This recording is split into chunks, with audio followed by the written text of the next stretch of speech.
Alô, alô, minhas superalunas, meus superalunos e também vocês que sempre prestigiam nossas publicações. Vocês sabiam que uma pessoa pode praticar vários crimes em sequência, irregularmente, e ainda assim não ser considerada reincidente para o direito penal? Pois é, no episódio de hoje da série Direito Penal Sem Segredos, de forma bem simples, o super professor Santiago vai explicar para você. E aí, se você gostar, dê um like e se inscreva em nosso canal do YouTube. E não esqueça de acionar o sininho para você ser informado sempre em primeira mão assim que o novo vídeo tiver sido publicado.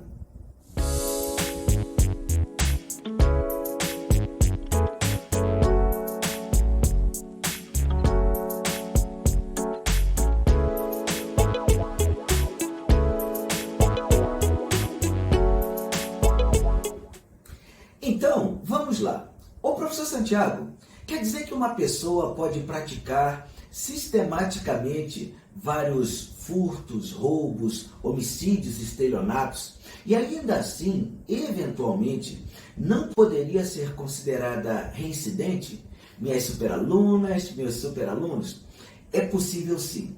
Bom, porém, antes de mais nada, uma vez que nosso canal está sendo visitado por várias pessoas que estão vindo aqui em busca de conhecimento, informação, independentemente de estarem vinculadas à área jurídica, o que é motivo de orgulho e um privilégio para nós, é importante que apresentemos algumas premissas que permitam a compreensão do conteúdo por parte de todos.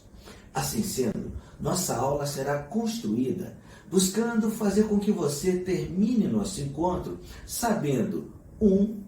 O que seria reincidência. 2. Como definir se uma pessoa seria ou não reincidente. 3. Vamos buscar dar praticidade ao conhecimento manuseado na aula de hoje, apresentando para você, minha futura juíza, meu futuro promotor, advogado, delegada, procuradora, alguns dos momentos nos quais o tema terá aplicabilidade de fato.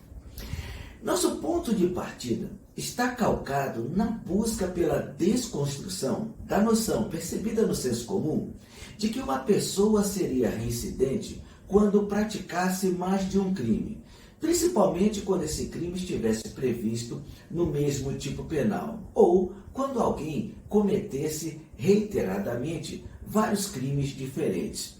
Atenção, atenção, meus alunos, isso não existe. Portanto, se alguém praticar 2, 3, 4 furtos, 5 homicídios ou mesmo 10 roubos, nós não poderíamos falar automaticamente que essa pessoa seria reincidente. Para podermos falar sobre o aspecto penal que alguém é reincidente, seria necessário respeitarmos os critérios dispostos, respectivamente, nos artigos 63 e 64 do Código Penal. Mas antes disso, vale ressaltar que a reincidência, conforme dispõe o artigo 61, inciso 1º do Código Penal, é uma circunstância agravante da pena e será utilizada por vocês na segunda fase da dosimetria, no momento de realizar o cálculo da pena. Todavia, atenção, atenção, turma! A chave para entendermos o tema reincidência está na expressão trânsito em julgado. Como assim, professor? Como assim? É isso mesmo, trânsito em julgado, ou seja, sinteticamente, quando não cabe mais recurso de uma condenação que tenha sido sofrida pelo agente, o que torna a sentença, a pena, a ser cumprida definitiva. E é a partir desse momento que passamos a determinar, sobre a análise do binômio espaço-tempo, o lapso temporal para a contagem dos prazos inerentes à reincidência. Em outras palavras, a reincidência, atenção, somente se dá quando o agente comete um novo crime depois de transitar em julgado a sentença que o tenha condenado por um crime anterior. Mas para tudo, meu aluno. Assim, enquanto o sujeito for réu primário, ou seja, em linhas gerais, aquela pessoa que nunca sofreu uma condenação transitada em julgado, nós não poderemos sequer cogitar em falar em reincidência. Percebam então que é necessário que o agente tenha praticado um crime e que pela prática desse crime ele já tenha sido condenado com a sentença transitada em julgado. Passado esse momento, caso ele venha a praticar um novo crime, opa! Aí sim, já se poderia falar que ele seria reincidente. Contudo, para podermos prosseguir, vamos reforçar o fundamento principal estudado até agora.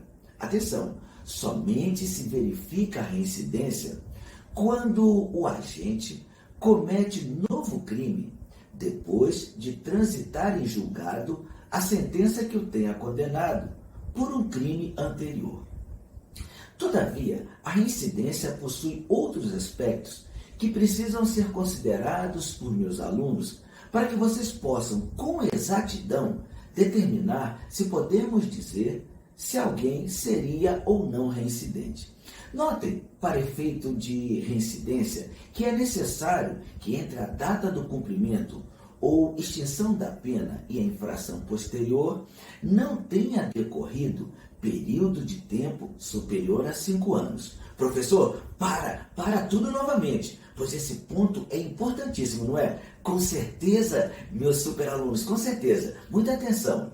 Não prevalece a condenação anterior se, por exemplo, entre a data do cumprimento da pena e a infração posterior tiver decorrido período de tempo superior a 5 anos. Ei, professor, em sala de aula o senhor utiliza um monte de exemplos para auxiliar na compreensão dos assuntos. Então, ajude seus alunos? Tá certo. Turma, vamos lá. Imagine que em 2005 tenha transitado em julgado a sentença que condenou fulano pela prática de um determinado crime. Ok, turma? 2005. Passados alguns anos, digamos em 2008, vamos supor que fulano viesse a cometer outro crime. Nesse caso, meus alunos, independentemente de sabermos em quantos anos fulano foi condenado, já poderíamos falar que fulano seria reincidente, uma vez que, obviamente, não teriam se passado mais de 5 anos entre o cumprimento da pena e a prática do crime posterior. Professor, tá ficando fácil, hein? Todavia, acrescente mais uns exemplos. Meus alunos, vocês não têm jeito mesmo. Mas tudo bem, vamos lá. Deixe-me acrescentar uma outra situação. Imagine que em 2010 tenha transitado em julgado a sentença que condenou Beltrano a 5 anos pela prática de um determinado crime. Beltrano teria iniciado o cumprimento da pena naquele mesmo ano de 2010 e teria cumprido integralmente sua pena em 2015. Daí, digamos que em 2016, vamos supor que Beltrano viesse a cometer um outro crime. Nesse caso, meus alunos, uma vez que não teriam se passado mais de 5 anos entre a data do cumprimento da pena e a prática do crime posterior, poderíamos falar que Beltrano, que ele seria reincidente. Meus alunos, deixe-me apresentar uma última hipótese. Imagine que em 2005 tenha transitado em julgado a sentença que condenou Cicrano a 5 anos pela prática de um determinado crime. Cicrano teria iniciado o cumprimento da pena no mesmo ano de 2005 e teria cumprido integralmente sua pena em 2010. Porém, somente em 2017, vamos supor que Cicrano viesse a cometer outro crime. Nesse caso, meus alunos, como já teriam se passado mais de 5 anos entre a data do cumprimento da pena e a prática do crime posterior, não poderíamos falar que Cicrano seria reincidente. Bom, um outro aspecto fundamental e que meus superalunos e minhas superalunas já devem ter percebido é que não há a necessidade do agente praticar o mesmo crime para que se possa falar em reincidência. Portanto, O crime anterior, que teve sua sentença transitada em julgado, poderia ser um furto, enquanto o crime posterior, um homicídio, um estelionato, e assim sucessivamente.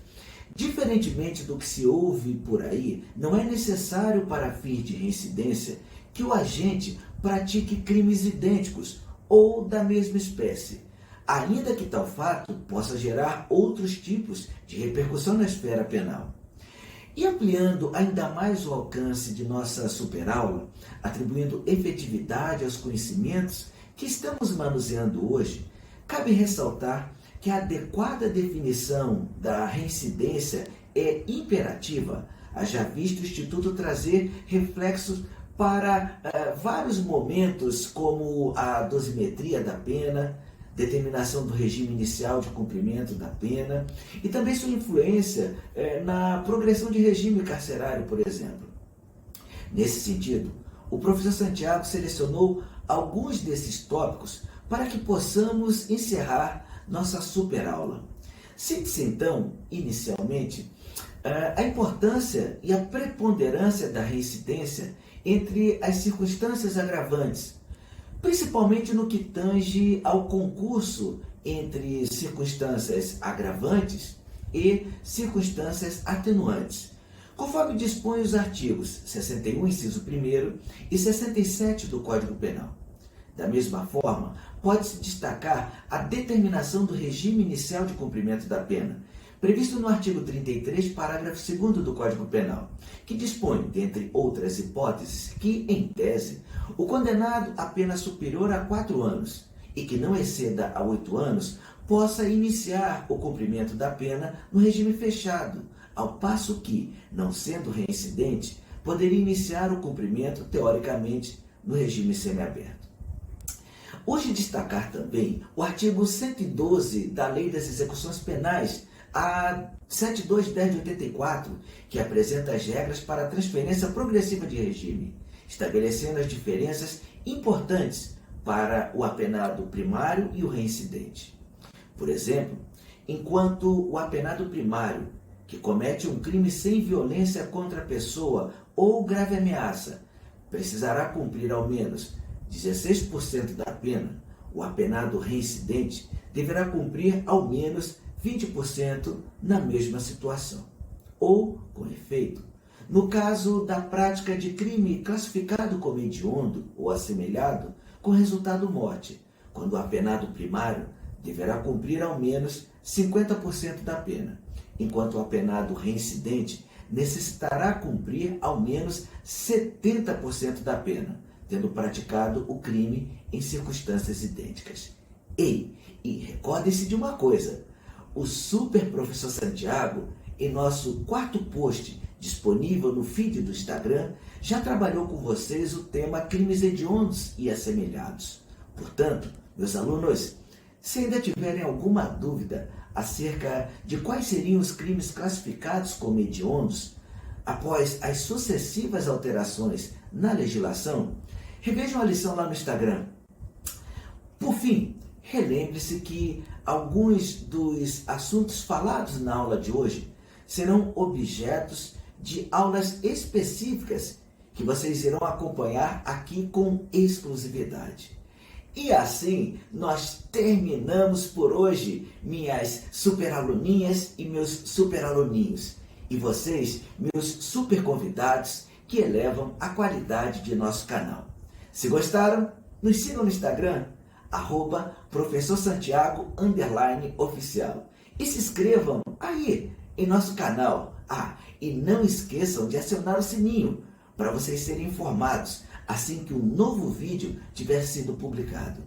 Um forte abraço, sucesso e espero vocês em nossa próxima super aula.